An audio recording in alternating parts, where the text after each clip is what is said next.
नमस्कार दोस्तों, मैं हूं सिद्धांत। ओलंपिक स्टडी में आपका स्वागत है। कैसे आप सभी लोग। फ्रेंड्स, इस वीडियो सेशन में हम लोग डिस्कस करने वाले हैं पंचायतों की समितियां। काफ़ी महत्वपूर्ण टॉपिक है। और पंचायतों की समितियां में जैसा कि आपको पता है कि ग्राम पंचायत होता है, क्षेत्र पंचायत होता है, इसके बाद में जिला पंचायत होता है। तो इन पंचायतों में कुछ समितियों का गठन किया जाता है, कुछ संयुक्त समितियां होती हैं, कुछ उप समितियां होती हैं, ठीक है। और जो मेन समितियां होती हैं उसके बारे में हम यहाँ पे डिस्कशन करने वाले हैं। वीडियो काफ़ी महत्वपूर्ण है। यहाँ से आपकी परीक्षा में 1 नंबर या 2 नंबर का प्रश्न देखने को मिल सकता है। समितियों के अलावा और जो भी चीज़ें हमें बेसिक कॉन्सेप्ट समझना चाहिए पंचायती व्यवस्था से संबंधित, उनका भी डिस्कशन हम करते चलेंगे। तो जो भी छात्र वीपीओ एग्जाम की प्रिपरेशन कर रहे हैं, आप सभी लोग हमारे चैनल से जुड़ें। देखिए, जो छात्र ऑलरेडी जुड़े हुए हैं, चैनल को सब्सक्राइब किए हुए हैं, उनसे मैं एक रिक्वेस्ट करता हूँ कि जब मैं वीडियो अपलोड करूँ, आप लोग खुशी खुशी वीडियो को प्ले कर देते हो, ओपन कर देते हो, ठीक है। इसके बाद में क्या होता है, आप एक कमेंट प्यारा सा कर दोगे कि सर वीडियो बहुत अच्छा है, इसको कंटिन्यू कीजिए। अब मुझे आपके कहने पे वीडियो को कंटिन्यू करना पड़ता है, लगातार मुझे अपलोड करना पड़ रहा है, लेकिन आप वीडियो को पूरा नहीं देखते हो, ठीक है। आप क्या करते हो कि ठीक है बाद में देख लेंगे, और वो बाद फिर बाद में ही रह जाता है। तो क्या होता है, आप देख रहे होंगे कि 1000 व्यूज भी इस टाइम पे नहीं आ रहे हैं। यही कारण है, क्योंकि वीडियो ओपन तो होता है लेकिन वीडियो को पूरा देखा नहीं जाता है। तो इतना मेहनत से अगर मैं इतना बढ़िया कंटेंट आप लोगों के लिए फ्री में दे रहा हूँ यूट्यूब पे, ठीक है, तो अगर आप लोग नहीं देखोगे तो फिर मैं इसको तो फाइनली जाके इसको पेड में डालने वाला हूँ, क्योंकि पेड में 100+ बच्चे ऑलरेडी हैं। उसमें से 50-60 बच्चे अक्सर कहते रहते हैं कि सर आप इसको फ्री क्यों कर रहे हो, ठीक है। तो आने वाले टाइम में अगर ऐसा नहीं होता है तो मुझे कुछ स्टेप्स लेने होंगे, क्योंकि देखिए मेरी भी मजबूरी हो जाती है। जब यूट्यूब का ग्राफ जो है वो डाउन हो जाएगा तो आगे ग्रोथ मेरा मुश्किल हो जाएगा, ठीक है। और ऑलरेडी पिछले काफ़ी टाइम से मैं चैनल पे एब्सेंट रहा था, तो थोड़ा सा यहाँ पे ग्रोथ डाउन चल रहा है। तो मुझे फिर अपडेट पे काम करना पड़ेगा, और अपडेट पे काम करेंगे तो वहाँ पे 1000 व्यूज़ 5000 व्यूज़ ये आ जाएंगे। वहाँ पे मैं बोल दूंगा वीपीओ का बैच चल रहा है, तो लोग चेक करने के लिए भी आ जाएंगे। तो देखिए, मैं अगर काम कर रहा हूँ आप लोगों के लिए, तो आप लोग भी थोड़ा सा सपोर्ट करें। इतना मेहनत से कंटेंट तैयार किया जा रहा है। अगर अगर आप लोग बस कमेंट सेक्शन में सपोर्ट कर सकते हो कि सर बहुत बढ़िया कंटेंट है, आप मेहनत करते रहो, और आप थोड़ा सा मेहनत नहीं कर रहे हो कि हाँ आप भी वीडियो को देख लो, तो वो मेरे लिए कोई फ़ायदा नहीं है, ठीक है। तो मैं चाहता हूँ कि अगर आने वाले टाइम में 1000 व्यूज़ भी नहीं आते हैं पर वीडियो पे, तो इसको मैं प्राइवेट कर दूंगा, क्योंकि 150 बच्चे तो ऑलरेडी वहीं से देख ले रहे हैं। जो 100+ बच्चे पेड ग्रुप में जुड़े हुए हैं वो तो ऑलरेडी यहाँ पे भी देख रहे हैं। और हो सकता है कि एक बच्चा 2-3 बार देख लेता हो, क्योंकि उसको पढ़ना है, उसने पेड बैच लिया हुआ है। तो मुझे लगता है कि वही लोग बार बार देख रहे हैं, यूट्यूब पर डालने का कोई मतलब ही नहीं है, ठीक है। तो ये चीज़ है, अगर हो सके तो वीडियो को पूरा देख लो, और नहीं हो पा रहा है तो कोई बात नहीं, कहीं आप सजेस्ट कर दो, कोई और देख ले एटलीस्ट, ठीक है। अदरवाइज आने वाले टाइम में यहाँ पे हम प्रैक्टिस स्टार्ट कर देंगे, जो जैसा कि सभी लोग कर रहे हैं। मेरी मजबूरी हो जाएगी, ये मेरी मजबूरी है, ठीक है, और कोई बात नहीं है, ठीक है। तो स्टार्ट करते हैं। जो गठन है और समितियां हैं इसके बारे में यहाँ पे डिस्कशन करना है। अपडेटेड सून इसलिए लिखा हुआ है क्योंकि यहाँ पे जब अगला पार्ट आएगा या कभी हम डिस्कशन करेंगे इसके बारे में, तो मैं वहाँ पर बस इतना लिख दूंगा कि हाँ ये इस धारा में स्थित है, धारा इसके अंतर्गत, ठीक है। बस यही अपडेट करना है। बाकी कहानी और जो फैक्ट है और जो महत्वपूर्ण तथ्य हैं उनको मैंने यहाँ पे लगा रखा है।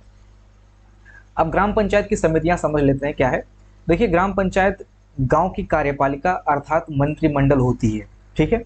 और पंचायत समितियां एक प्रकार का मंत्रालय होती हैं, जो ग्राम पंचायत के 29 विषयों के क्रियान्वयन के लिए बनाई जाती हैं। सर कुछ समझ में नहीं आया। देखो, कहानी यह है कि सेंट्रल लेवल पे मैंने ऑलरेडी इसके पहले पार्ट में डिस्कशन किया हुआ है। सेकंड पार्ट में आई थिंक डिस्कस किया था मैंने, थर्ड पार्ट में डिस्कस किया था। मैंने बताया था कि सेंट्रल लेवल पे विधायिका होती है, ठीक है, और इसके बाद में कार्यपालिका होती है, इसके बाद में न्यायपालिका होती है। विधायिका जो कि लॉ बनाती है, कानून बनाती है, कार्यपालिका उसको एग्जीक्यूट करती है, और न्यायपालिका इन दोनों से स्वतंत्र है। इन दोनों में क्या हो रहा है गड़बड़ी, ठीक है, न्यायालय है तो यहाँ पे मुद्दा जाता है और वो न्याय करती है, ये चीज होता है। अब विधायिका का मतलब क्या है, विधायिका जहाँ पे कानून बनता है, यहाँ पे लॉ पास होता है।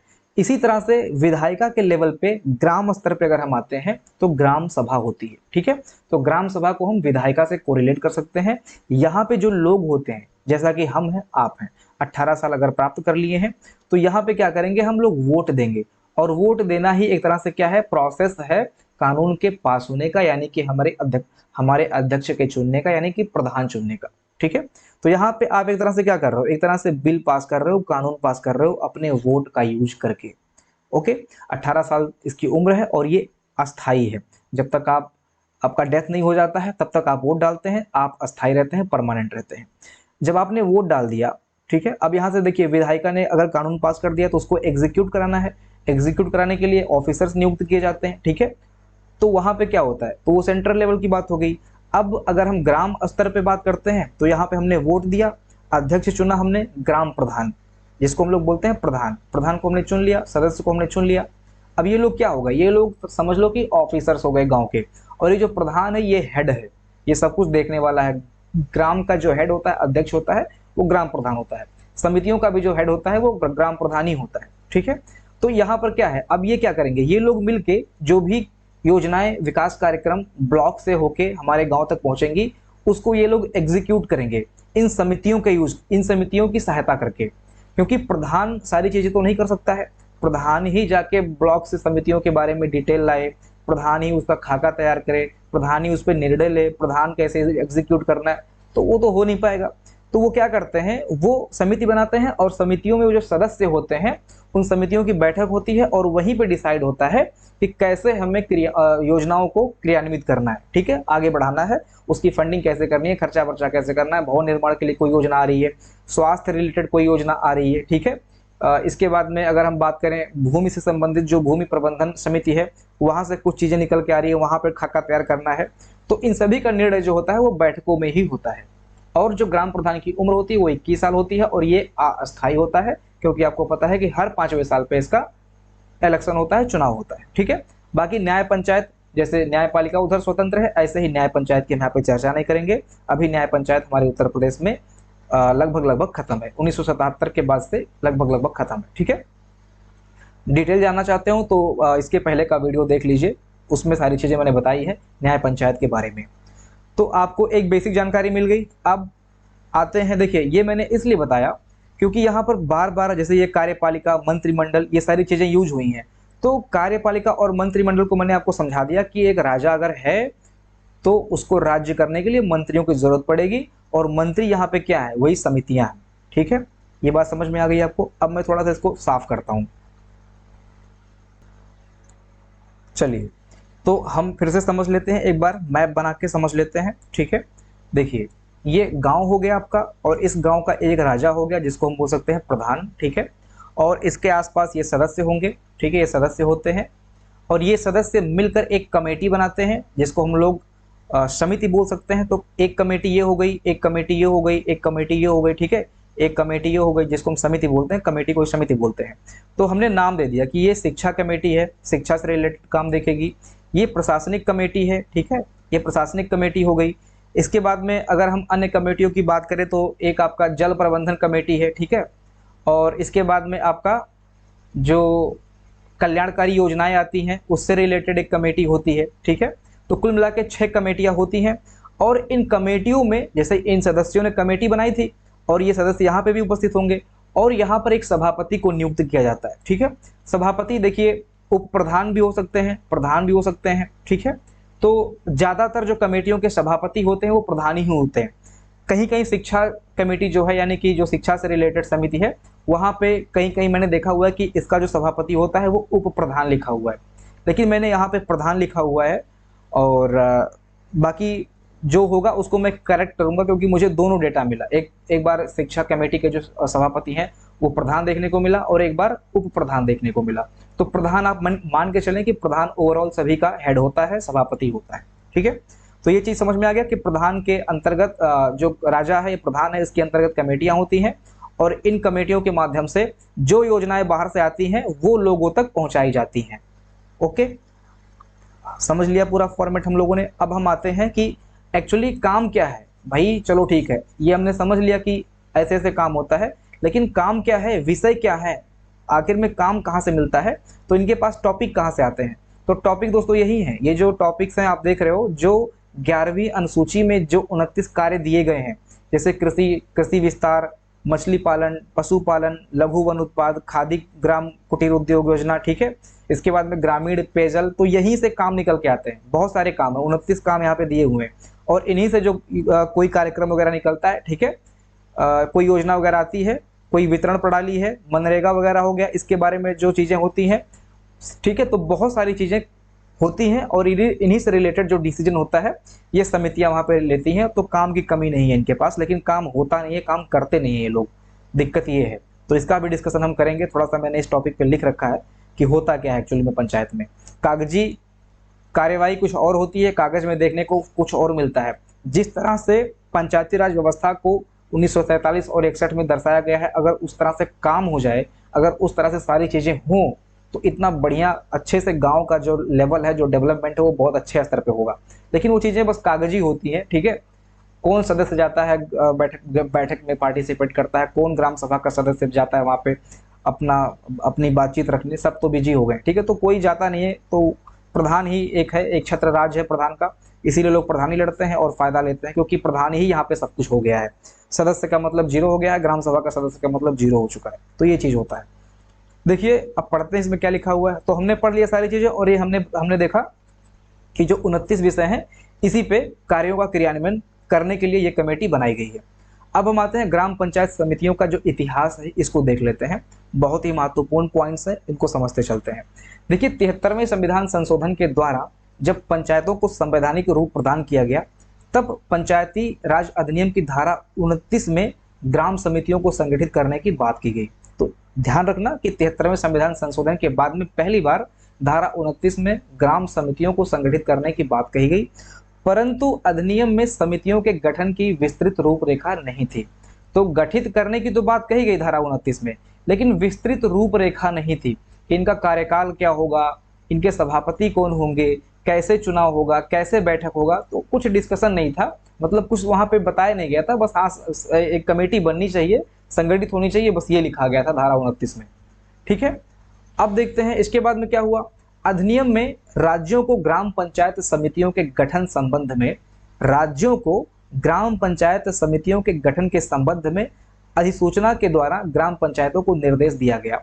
तो राज्य ने क्या किया, अधिसूचना के माध्यम से ग्राम पंचायतों को ग्राम पंचायत समितियों के गठन के बारे में बताया और कहा कि ये चीज होनी चाहिए, ठीक है। ये लाइन ये बोलता है।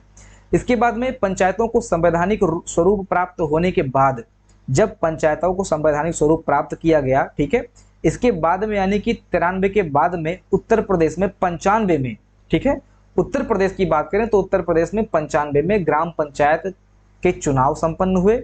लेकिन 4 वर्षों तक ग्राम पंचायत समितियों के कार्य जो 4 वर्ष थे, ग्राम चुनाव के बाद में जो 4 वर्ष था, वो ग्राम समितियों के बिना ही कार्य हुआ। मतलब यहाँ पे गठित होने की बात की गई थी, और ग्राम में अगर चुनाव हुआ उत्तर प्रदेश में, तो 4 वर्ष आने वाला जो था वो बिना समितियों के कार्य किया, ठीक है। ये सारी चीजें हैं 95 से लेकर 99 तक का। इसके बाद में 2000 में फिर से चुनाव होना था। आगे देखते हैं क्या लिखा हुआ है। इसके बाद में लिखा हुआ है कि 1999 में जब ग्राम पंचायत का कार्यालय जो है लगभग समाप्त होने वाला था, तब उत्तर प्रदेश सरकार ने 29 जुलाई 1999 को ग्राम पंचायतों में समितियों के गठन संबंधी अधिसूचना जारी की। परंतु अभी भी ग्राम पंचायत समितियों के गठन की जो जानकारी थी, नियमावली थी, इसकी आवश्यकता थी। नियमावली अभी तक बन नहीं पाई थी। 1999 में जब कार्यकाल समाप्त हो रहा था, पहला कार्यकाल 95 से लेकर 2000 तक का, 1999 में जब कार्यकाल समाप्त हो रहा था, तब उत्तर प्रदेश सरकार ने 29 जुलाई 99 को पंचायतों को, ग्राम पंचायतों को समितियों के गठन संबंधी सूचना जारी की। लेकिन अभी भी समितियों के गठन में दिक्कत थी, क्योंकि अभी भी नियमावली हमारे पास नहीं थी, ठीक है। सरकार ने 13 दिसंबर 2002 को ग्राम पंचायत समिति संबंधी नियमावली जारी कर दी। इसके बाद में नियमावली बनी, कब बनी, इंपॉर्टेंट है, ध्यान रखना कि 13 सितंबर 2002 को ग्राम पंचायत समिति की नियमावली तैयार हो गई, ठीक है। 13 सितंबर 2002 को ग्राम पंचायत समिति की नियमावली बनी और इसको जारी किया गया, जिसमें समितियों के गठन से संबंधित आवश्यक बातों को विस्तार से उल्लेख किया गया था, ठीक है। नियमावली बन गई, अब थोड़ा आसान हो गया काम, इसको प्रारूप में लाना, उतारना, क्रियान्वित करना, ठीक है। तो उत्तर प्रदेश में ग्राम पंचायत समितियों का गठन जो है 2002 की नियमावली से हुआ, ये आप याद रखें। चूंकि 13 दिसंबर 2002 को ये जारी किया गया था, इसलिए हम बोलते हैं कि ग्राम पंचायत समितियों का जो गठन है वो 2002 की नियमावली से उत्तर प्रदेश में लागू है, ठीक है। अब हम जो कुछ मुख्य बिंदु हैं उनको देख लेते हैं ग्राम पंचायत समिति से संबंधित। सर्वसम्मति से हाथ उठाकर मतदान द्वारा या आरोही क्रम में किसी एक माध्यम से समितियों में ग्राम पंचायत सदस्यों का चुनाव किया जाता है, ठीक है। कहने का मतलब मैंने आपको बताया था, ये समितियां हो गई, समितियों में सदस्य होते हैं, ठीक है। अब पहले बाहर सदस्य थे, अब इस समितियों में कौन कौन से सदस्य रहेंगे, इनका चुनाव होता है तो एक तरह से वहां पे चुन लिया जाता है। अब चाहे वो हाथ उठाकर चुन ले, चाहे किसी और माध्यम से चुन ले। तो इन कमेटी में, इन समितियों में कौन से सदस्य होंगे, पहले ये चुना जाता है। इसके बाद में इसका सभापति होता है, वो भी चुना जाता है बाद में। तो सभापति मैंने कहा कि वो अध्यक्ष जो प्रधान होता है वही होता है। समिति के गठन के उपरांत, ठीक है, समिति अगर समिति बन गई, इसके उपरांत प्रधान उसी बैठक में गठित समितियों की घोषणा करता है। ठीक है, जैसे समितियां बन गई, एक शिक्षा समिति बन गई, एक जल प्रबंधन समिति बन गई, एक प्रशासन समिति बन गई, एक नियोजन समिति बन गई। तो यहाँ पे खड़ा होकर प्रधान जो है वहीं पे बोलता है, घोषणा करता है कि हाँ भैया ये समिति यहाँ पे इस ग्राम पंचायत में बन गई है और ये सदस्य इसमें शामिल हैं। ठीक है, ये सारी चीजें और ये घोषणाएं वो करता है। प्रत्येक समिति व उनके सदस्यों के नाम को कागज पर उतार लिया जाता है, उसकी 3 प्रतियां तैयार की जाती हैं और प्रत्येक प्रति पर प्रधान और सेक्रेटरी के हस्ताक्षर होते हैं। तो ये क्या है, ये समितियों से संबंधित जो महत्वपूर्ण प्रोसेस हैं, समितियों के गठन से संबंधित जो महत्वपूर्ण प्रोसेस हैं ये हैं। ठीक है, ये आप अच्छे से समझ लीजिए। जब प्रधान ने घोषणा कर दिया खड़े होके कि हाँ ये समितियां बनकर तैयार हो गई हैं और ये लोग उसके सदस्य हैं, इसके बाद में क्या होता है, उन सदस्यों का और उस समिति से संबंधित जो कागज पत्र होता है उसको तैयार किया जाता है, उसका 3 फोटो कॉपी कराया जाता है और प्रत्येक प्रति जो है प्रधान और सेक्रेटरी, प्रत्येक प्रति पर जो है प्रधान और सेक्रेटरी के हस्ताक्षर भी होते हैं। ठीक है, अब इन तीनों कागज का क्या होता है, एक कागज जो है वो पंचायत भवन के दीवार पे चिपका दिया जाता है। पंचायत भवन का जो दीवार है वहां पर एक प्रति चिपका देते हैं और दूसरी प्रति जो है वो एडीओ के पास भेज देते हैं, जो कि बीडीओ से नीचे होता है, ब्लॉक लेवल पे, क्षेत्र लेवल पे। ठीक है, असिस्टेंट डेवलपमेंट ऑफिसर आप बोल सकते हो। ठीक है, तो वो एक प्रति जो है वो एडीओ के पास भेज दिया जाता है और तीसरी प्रति जो है वो जिला पंचायत में भेजा जाता है, डीपीआरओ के पास। ठीक है, डिस्ट्रिक्ट पंचायती राज ऑफिसर के पास सेंड किया जाता है। तो तीनों प्रति 3 जगह पे लगा दी जाती है, भेज दिया जाता है। इस तरह से जो है समितियों का गठन कंप्लीट हो गया है और इसके सदस्य वहां के मेंबर बन चुके हैं। अब आते हैं क्या है, कैसे है, उसको देखते हैं कौन सा टॉपिक है। नेक्स्ट है ग्राम पंचायत समितियां क्या हैं। तो ये तो पहले ही होना चाहिए था, लेकिन ठीक है, बेसिक चीजें हमने यहाँ पे लिखी भी नहीं है, आप देख सकते हैं। ग्राम पंचायत समितियां एक तरह से मंत्रालय होती हैं। ठीक है, सारी चीजों का डिस्कशन मैंने ऑलरेडी कर रखा है, ग्राम सभा वगैरह के बारे में बता दिया है, तो आप फंसेंगे नहीं, इसको आराम से समझ लेंगे। देखिए, समिति को प्राप्त विषय या विभाग को उसका मंत्रालय कहते हैं और समिति उस विषय या विभाग पर काम करती है और अपनी रिपोर्ट विधायिका अर्थात ग्राम सभा को सौंपती है। ठीक है, जैसे ग्राम पंचायत है, ग्राम पंचायत की समिति है, कोई विषय है शिक्षा से रिलेटेड। ठीक है, विषय है शिक्षा से रिलेटेड। अब इस शिक्षा से रिलेटेड पे वो कार्य करेगी। ठीक है, और जो रिपोर्ट है वो ग्राम सभा को सौंपेगी। ग्राम सभा को मतलब जो वहां के लोग हैं, ग्राम सभा के लोग कौन होते हैं, हम आप होते हैं, जो 18 साल से ऊपर है, जिन्होंने वोट डाला है। तो वो जो रिपोर्ट है वो ग्राम सभा को सौंपी जाती है, उनके लोगों को दिखाई जाती है। ठीक है, और वहां पे ये चर्चा होता है कि अब आगे क्या, लोग वहां पे जाते हैं, बातचीत करते हैं, लेकिन ऐसा होता नहीं है, कागजी है बस। लेकिन देखेंगे कितने तरीके से सारी चीजें हो रही हैं। ग्राम पंचायत ने रिपोर्ट बताया, मतलब ग्राम पंचायत ने रिपोर्ट बनाया, मंत्री वगैरह मिलके, समिति वगैरह के जो सदस्य होते हैं मिलकर रिपोर्ट बनाए। अब ये रिपोर्ट ऐसा नहीं कि अपने आप से ही लागू कर देंगे, उसको फिर से ग्राम सभा में लाया जाएगा, लोग उसको देखेंगे, समझेंगे। ठीक है, फिर उसको जो है ग्राम सभा में चर्चा के उपरांत क्रियान्वयन हेतु कार्यपालिका अर्थात ग्राम पंचायत के समक्ष पुनः इसको प्रस्तुत किया जाता है। ठीक है, तो ये चीज है। इसके बाद में फिर से वो ग्राम पंचायत के समक्ष प्रस्तुत किया जाएगा। 73वें संविधान संशोधन द्वारा ग्राम पंचायतों को 29 विषय प्रदान किए गए हैं, जिन पर ग्राम पंचायत सहभागिता, जन भागीदारी, वही मैंने बताया आपको, ग्राम सभा के जो सदस्य होते हैं उनकी भी सहभागिता और जन भागीदारी के आधार पर समस्याओं का चिन्हीकरण करती है और योजना बनाती है। सबको सुन के, सबको जान के, सबकी राय लेके उस पर योजना बनाती है। प्राप्त संसाधनों के आधार पर जो भी बजट वगैरह आया है ब्लॉक से या जिला से लेके जिला से, ठीक है, उसके संसाधनों के आधार पर प्रत्येक योजना के लिए बजट स्वीकृत करती है और योजनाओं का क्रियान्वयन करती है। ठीक है, ग्राम पंचायत योजनाओं का क्रियान्वयन इन्हीं समितियों के माध्यम से ही करती है। इन्हीं समितियों का यूज करके जो योजनाएं आती हैं उनका क्रियान्वयन किया जाता है। मनरेगा वगैरह में पैसे वगैरह कैसे वितरण करने हैं, महिलाओं से संबंधित जो मुद्दे होते हैं, शिक्षा संबंधित जो मुद्दे होते हैं, बहुत सारे मुद्दे होते हैं, सड़क, नाली, खड़ंजा, मेला, नदी, जो नदी कह रहा हूँ, ठीक है, क्या बोलते हैं, जैसे कहीं वन वगैरह है, जंगल वगैरह है, ठीक है, बहुत सारी चीजें होती हैं। तो इन्हीं समितियों के माध्यम से इनका निराकरण और क्रियान्वयन किया जाता है। ठीक है, ये आप समझ गए। आगे बढ़ते हैं। 11वीं अनुसूची में जो 29 विषय है इसको मैंने अगेन यहाँ पे लगा दिया है, आप लोग देखना चाहे तो देख सकते हैं। आगे बढ़ें। ठीक है, अब देखते हैं कि ग्राम पंचायत में कितनी समितियां होती हैं और उनके नाम। मोस्ट इंपॉर्टेंट आपको पहले ये पता होना चाहिए कि हमारे यहाँ उत्तर प्रदेश में ग्राम पंचायत में 6 समिति है, 2 और समिति है, आगे देखते हैं कौन सी 2 और समितियां हैं। और बिहार में दोस्तों 8 समितियां हैं। ठीक है, बिहार में कितनी समितियां हैं? 8 समितियां हैं। अब उत्तर प्रदेश में जो 6 समितियां हैं उनको देख लेते हैं, उनका नाम क्या है। तो उत्तर प्रदेश में जो समितियां हैं इनका नियोजन एवं विकास समिति है, पहली समिति है। ठीक है, मोस्ट इंपॉर्टेंट है। इसके बाद में शिक्षा समिति है, निर्माण कार्य समिति है, और स्वास्थ्य एवं कल्याण समिति है, प्रशासनिक समिति है, और जल प्रबंधन समिति है। ये 6 समितियां हैं। ओके, अब देखते हैं पहली समिति के बारे में, नियोजन एवं विकास समिति। तो नियोजन एवं विकास समिति के कार्य देख लेते हैं। यह समिति ग्राम विकास की योजना पर, यह समिति जो है ये ग्राम विकास की योजना बनाती है। ठीक है, ग्राम विकास की योजना यही समिति बनाती है कि कैसे योजनाओं को लगाया जाए, लागू किया जाए ग्राम पंचायत में। कृषि, पशुपालन एवं गरीबी उन्मूलन कार्यक्रमों का संचालन इस समिति के माध्यम से किया जाता है।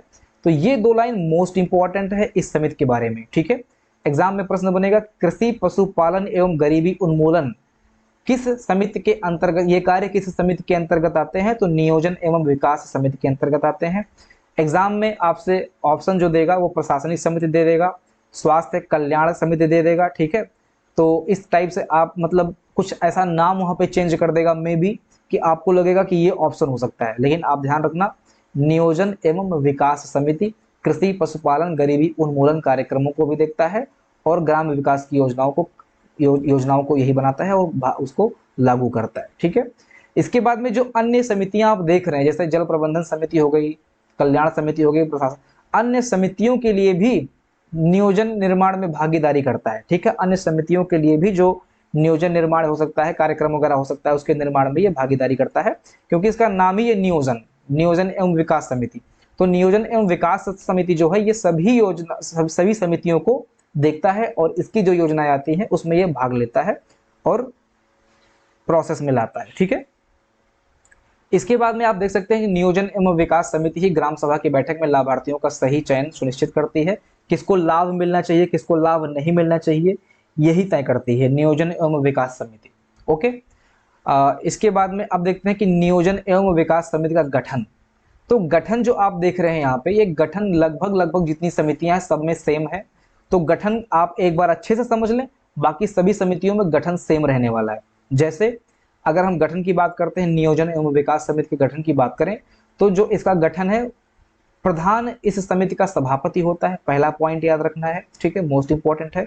इसके अलावा 6 और सदस्य होते हैं जिसमें आरक्षण व्यवस्था है, अनुसूचित जाति जनजाति महिला के लिए है, ओबीसी के लिए है, इन सब के लिए आरक्षण की व्यवस्था है। 6 सदस्यों में एससी होंगे, एसटी होंगे, पिछड़ा वर्ग होगा अगर यहाँ पे चीजें ये लोग हैं तो। ठीक है, इसके बाद में प्रत्येक समिति में अधिकतम 7 विशेष आमंत्रित सदस्य होते हैं। 7 लोगों को विशेष रूप से आमंत्रित किया जाता है। विशेष आमंत्रित सदस्य जो है समितियों की बैठक में भाग ले सकते हैं, चर्चा कर सकते हैं, अपने विचार प्रकट कर सकते हैं, पर मतदान में हिस्सा नहीं ले सकते हैं। जैसे वहां पे मतदान वगैरह अगर हो रहा है किसी कार्यक्रम को लेके, किसी विकास योजना को लेके कि कैसे कितने लोग इसका समर्थन करते हैं, तो वहां पे जो विशेष आमंत्रित लोग हैं वो पार्टिसिपेट नहीं कर सकते हैं, चर्चा कर सकते हैं, अपनी राय दे सकते हैं, कुछ अगर बताना हो, चीजें ऐड करनी हो तो वहां पे वो चीज वो कर सकते हैं, बाकी उसमें पार्टिसिपेट नहीं कर सकते हैं मतदान में। ठीक है,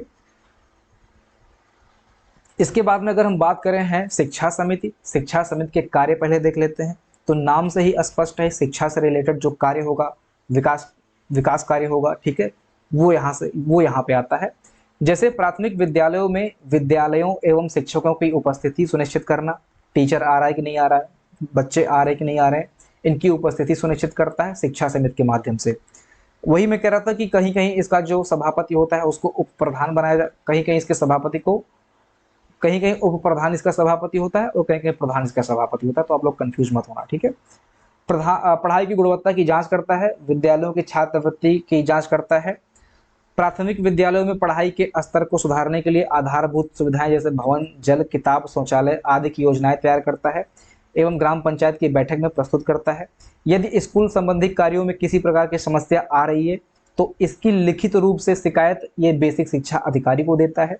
सारी चीजें मैंने यहाँ पे दोस्तों लिख रखी है ताकि बाद में कभी भी आप भूले ना। ठीक है, क्योंकि यहाँ पे देखिए, अगर मैं शॉर्ट नोट के माध्यम से आपको ये चीज़ बता देता, बाद में आप भूल जाते। मैं चाहता हूँ कि आप, चूंकि ये क्या है, ये प्रैक्टिकल चीज़ है, जब आप इसको पढ़ोगे, सारी चीज़ें जाने रहोगे, तो आप अपने ग्राम सभा के बारे में, अपने ग्राम पंचायत के बारे में अवेयर रहेंगे।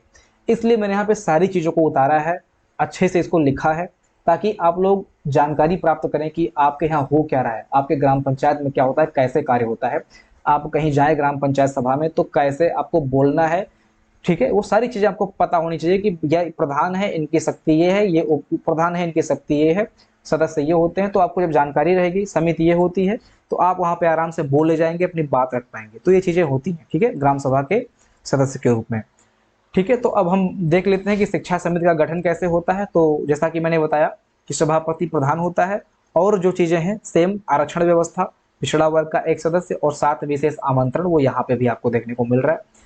इसके बाद में जो नेक्स्ट समिति है, यह है निर्माण कार्य समिति। नाम से यह स्पष्ट है कि इसका जो काम है वो निर्माण कार्य से संबंधित है। जैसे, चलिए ठीक है, जैसे कहीं भवन निर्माण हो रहा है, ठीक है, जैसे कहीं भवन निर्माण हो रहा है, तो भवन निर्माण की देख रेख, वहां पे कितने लोग काम कर रहे हैं, कितने लेबर काम कर रहे हैं, गुणवत्ता से काम हो रहा है कि नहीं हो रहा है, ठीक है। तो ये सारी चीजें जो है निर्माण समिति के अंतर्गत आता है। जितने भी निर्माण संबंधी कार्यक्रम होते हैं वो यही समिति देखती है, ठीक है। इसके बाद में हम बात करें, देख लेते हैं यहाँ पे क्या लिखा हुआ है। निरीक्षण रिपोर्ट के आधार पर ही कार्य के लिए भुगतान, मैंने आपको बता दिया कि भुगतान वगैरह ही देखती है, गुणवत्ता देखती है। तो ये सारी चीजें हो गई हैं। गठन की अगर हम बात करते हैं, तो वार्ड सदस्य द्वारा अपने अपने ही बीच से इसका जो सभापति होता है उसको चुना जाता है। तो यहाँ पे जो सभापति है वो प्रधान नहीं होता है, ठीक है, और कोई नहीं होता है। यहाँ पे जो वार्ड के सदस्य होते हैं वो अपने में से ही एक सभापति को चुनते हैं, और वही इसका सभापति होता है। इस समिति का सभापति वार्ड सदस्य, या हम पंच बोल सकते हैं, ठीक है, तो पंच हटा दीजिए, वार्ड सदस्य आप बोल दें, ताकि आप लोग कंफ्यूज ना हो। 6 अन्य सदस्य होते हैं, बाकी चीजें सेम है, तो कोई इसमें दिक्कत है नहीं। निर्माण समिति। अब यहाँ पे स्वास्थ्य एवं कल्याण समिति को देख लेते हैं। तो जो बेसिक चीजें हैं वो यहाँ पे लिख दी गई हैं।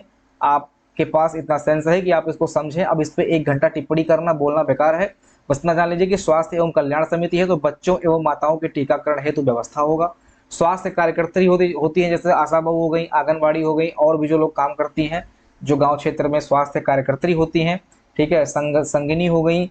इन सबके बीच में क्या होता है, समन्वय स्थापित करना होता है कि काम कैसे करना है, दवाई वगैरह कैसे बांटनी है, योजनाएं, जैसे आभा कार्ड इसमें बन रहा है गाँव में, आपने देखा होगा, आयुष्मान कार्ड वगैरह बनता है, तो इनको कैसे लाना है, आधार कार्ड किसी का लिंक है कि नहीं लिंक है। आपको पता होगा गांव में ऐसे लोग रहते हैं ना, वो उनको खुद ही नहीं पता होता है कि उनका आधार कार्ड लिंक है कि नहीं लिंक है। उनको कुछ नहीं पता होता है, उनको एक एक चीज करके बताना होता है, डांटना होता है, घर जाकर उनको समझाना होता है, तब जाके वो योजनाओं का लाभ ले पाते हैं, नहीं तो उनको मतलब ही नहीं है, ठीक है। तो ऐसे ऐसे लोग भी होते हैं। तो यही लोग जाके गांव गांव में डोर टू डोर लोगों को जागरूक करती हैं, योजनाओं के बारे में बताती हैं, ठीक। देखिए वही कह रहा हूँ ना, लंबा हो जा रहा है, ठीक। आगे बढ़ते हैं। मौसमी बीमारियों से निपटने की तैयारी, ठीक है। इसके बाद में महिला एवं बाल कल्याण योजनाएं क्रियान्वित करती हैं। ग्राम पंचायत में साफ सफाई की देखभाल इसी के अंतर्गत होता है। तो ये सारी चीजें आप पढ़ सकते हैं, ठीक है। अब हम बात कर लेते हैं कि इसके गठन के बारे में, स्वास्थ्य एवं कल्याण समिति के गठन के बारे में देख लेते हैं। तो गठन सेम प्रोसेस पहले जैसा है, बस इतना ध्यान रखना कि यहाँ पे जो सभापति होते हैं वो वार्ड सदस्य होते हैं, ठीक है। सभापति जो होते हैं वो वार्ड सदस्य होते हैं, और इसके जो सचिव होते हैं वो एएनएम को बना दिया जाता है। जो आपके यहाँ एएनएम होती है ना, स्वास्थ्य कार्यकर्त्री, ये यहाँ पे सचिव होती हैं, बनाया जाता है सचिव, ठीक है। बाकी जो अगर देखेंगे तो सभापति कौन होता है, प्रधान होता है इसका, ठीक है। तो ये चीजें हैं, बाकी इसमें कुछ है नहीं। आगे बढ़ते हैं। देखिए प्रशासनिक समिति में, इस समिति का सभापति ग्राम प्रधान होता है। अधिकतम 7 मेंबर आमंत्रित किए जाएंगे। सारी चीजें वही हैं। कार्य देखेंगे अगर प्रशासनिक समिति का, तो ये मोस्ट इंपॉर्टेंट है, ध्यान रखना। ये जो समिति है ये राशन की दुकानों की निगरानी करती है, प्रशासन से संबंधित, ठीक है, निगरानी से संबंधित चीजें करती हैं कि लोग सही से काम कर रहे हैं कि नहीं कर रहे हैं। कोटेदार वगैरह हैं आपके यहाँ, ये राशन सही से बांट रहे हैं कि नहीं बांट रहे हैं, ठीक है।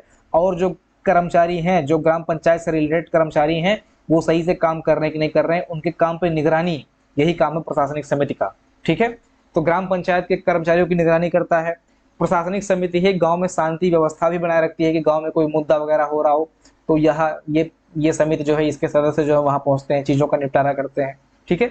इसके बाद में मोस्ट इंपॉर्टेंट ये भी है, ये ध्यान रखिएगा कि यह समिति ग्राम पंचायत में लगने वाले हाट, बाजार और मेलों पर टैक्स लगाती है। ठीक है, चूंकि प्रशासन है तो इसके अंदर में थोड़ा बहुत ये पावर है कि टैक्स ही लगाती है। ठीक है, तो इस चीज का ध्यान रखें कि निम्नलिखित में से कौन सी समिति फलाना टॉपिक पे टैक्स लगाती है, तो प्रशासन समिति लगाती है, ध्यान रखिएगा। ठीक है, कौन सी समिति राशन की दुकानों की निगरानी करती है, तो प्रशासन समिति करती है, ध्यान रखिएगा। ठीक है, तो ये चीजें हैं जो कि एग्जाम में प्रश्न बन सकता है। जल प्रबंधन समिति की बात करते हैं तो सुरक्षित जल व्यवस्था को देखना कि गंदा पानी नहीं है। ठीक है, पीने के बाद मलेरिया हैजा फैल जाए, ठीक है, लोग रोगी हो जाए, ऐसा ना हो, क्योंकि सब अगर गंदा पानी है तो फिर रोग लगने में बहुत टाइम नहीं लगता है। ठीक है, इसके बाद में जल प्रबंधन समिति की बात करें तो जो वार्ड मेंबर होते हैं वो इसके सभापति होते हैं, बाकी सब चीजें सेम है। जल प्रबंधन समिति की बात करेंगे तो ग्राम पंचायत में पेयजल उपस्थित करना, हैंडपंप सरकारी नल जो लगता है ना उसकी देखरेख करना, कहाँ पे लग रहा है कि नहीं लग रहा है। कोई ऐसा आदमी तो नहीं कि बड़ा आदमी है उसके यहाँ सरकारी नौकरी है उसके द्वार पे हैंडपंप लग रहा है। ठीक है, लघु सिंचाई विभाग की स्थापना करना, ठीक है, या व्यवस्था करना, लोगों के सिंचाई खेतों तक पानी पहुंच रहा है कि नहीं पहुंच रहा है। तो ये सारी चीजें हैं। जल स्रोतों की सूची तैयार करना, कितने हैंडपंप है, कितने नलकूप है, कितने ट्यूबवेल है, ठीक है, कितने पंपिंग सेट हैं, ये सारी चीजें देखता है। जल से संबंधित समस्याओं का नियोजन, ठीक है, तो ये चीज है। कहीं सूखा वगैरह ना पड़ रहा हो, लोगों को पानी पीने को मिल रहा है कि नहीं मिल रहा है, ये सारी चीजें इसके अंतर्गत होती है। लोगों को जागरूक करना कि पानी का वेस्टेज कम हो, ये सारा काम है इनका। करता कोई नहीं है, बस काम है, कागजी चीजें होती हैं। इसके बाद में आपको 2-3 पॉइंट याद रखना है कि ग्राम पंचायत का जो सचिव है ये प्रत्येक पकड़ लेते हैं। देखिए, प्रत्येक समिति जो है माह में एक बैठक अवश्य करेगी। प्रत्येक समिति जो है, जितनी भी समितियां हैं हमने बात की, वो 1 महीने में एक बैठक अवश्य करेंगी। समिति बैठक की रिपोर्ट जो है ये ग्राम पंचायत के समक्ष प्रस्तुत करती है। ग्राम पंचायत यानी कार्यकारी के समक्ष ये प्रस्तुत करती है। ठीक है, इसके अलावा 2-3 समितियां और है, देख लेते हैं। एक समिति बनती है संयुक्त समिति। संयुक्त समिति जैसा कि नाम से स्पष्ट है कि 2-3 समितियों को मिला के किसी विशेष मुद्दे को लेकर अगर कोई समितियां राजी हो रही हैं, चाहती हैं संयुक्त समिति बिठाना, तो बिठा सकती हैं। उत्तर प्रदेश पंचायती राज अधिनियम की धारा 30 में, धारा याद रखेंगे, किस अधिनियम के अंतर्गत संयुक्त समिति बुलाई जा सकती है, तो धारा 30 के अंतर्गत संयुक्त समिति बुलाई जा सकती है। इसमें बताया गया है कि 2 या 2 से अधिक ग्राम पंचायतें समान अभिरुचि के विषय पर, अगर विषय समान है दोनों का, तो उस पर संयुक्त समिति बिठा सकती हैं। ठीक है, तो धारा याद रखना, संयुक्त समिति की जो धारा है वो 30 है। भूमि प्रबंधन समिति की बात करें तो ये इसका धारा 28 है। संयुक्त समिति धारा 30, भूमि प्रबंधन धारा 28। इसमें क्या है, भूमि प्रबंधन समिति का उल्लेख किया गया है। यह समिति ग्राम पंचायत की भू संपदा, वन संपदा आदि की देखरेख करती है, और इस समिति का जो सभापति होता है वो प्रधान होता है, और इसका जो सचिव होता है वो लेखपाल होता है। मोस्ट इंपॉर्टेंट है, ये लाइन आप याद रखना, प्रश्न बन सकता है। ठीक है, अब हम आते हैं जमीनी हकीकत। तो दोस्तों, जिला पंचायत और जो आपका क्षेत्र पंचायत है इसको हम अगले वीडियो में डिस्कस करेंगे। वीडियो बहुत लंबा हो रहा है ऑलरेडी। ठीक है, तो यहीं पे वीडियो को समाप्त करते हैं। अपना ध्यान रखिएगा, मिलते हैं अगली वीडियो में। जय हिंद।